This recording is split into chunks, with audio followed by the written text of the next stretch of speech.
ശബരിമലയിലെ തിരക്ക് സർക്കാരിനെതിരെയുള്ള രാഷ്ട്രീയ മുതലെടുപ്പ് ആയുധമാക്കി മാറ്റി കോൺഗ്രസും ബിജെപിയും.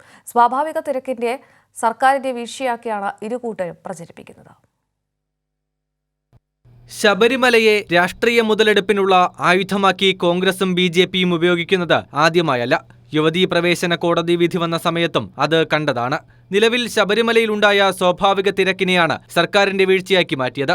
മണ്ഡലകാലത്തിന്റെ തുടക്കത്തിൽ തീർത്ഥാടകരുടെ എണ്ണം ശരാശരി 62,000 ഡിസംബർ 6 മുതൽ അത് 88,000 മാറി. അത് ക്രമീകരിക്കാനുള്ള എല്ലാ നടപടികളും സർക്കാർ സ്വീകരിച്ചിരുന്നു. കഴിഞ്ഞ തവണത്തേക്കാൾ കൂടുതൽ പോലീസുകാരും ശബരിമലയിൽ ഡ്യൂട്ടിക്കുണ്ട്. സത്യമിതാണെന്നിരിക്കെയാണ് വ്യാജ പ്രചാരണം. ദേവസ്വം ബോർഡ് ആസ്ഥാനത്തേക്ക് യൂത്ത് കോൺഗ്രസ് മാർച്ച് നടത്തിയപ്പോൾ സെക്രട്ടേറിയറ്റിലേക്കായിരുന്നു യുവമോർച്ചയുടെ മാർച്ച്.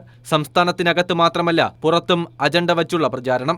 ദേശീയ മാധ്യമങ്ങളിൽ വാർത്തയാകാൻ UDF എംപിമാർ ദില്ലിയിൽ പ്രതിഷേധിച്ചപ്പോൾ BJP IT സെൽ സാമൂഹ്യ മാധ്യമങ്ങളിലൂടെ രാജ്യവ്യാപകമായി വ്യാജ പ്രചാരണം നടത്തുന്നു. തെരഞ്ഞെടുപ്പെടുക്കുമ്പോൾ ഇത് പതിവാണെങ്കിലും ഇത്തവണ നവകേരള സദസ്സിനെ ഇകഴ്ത്തിക്കാട്ടുക കൂടിയാണ് കോൺഗ്രസ് BJP ലക്ഷ്യം.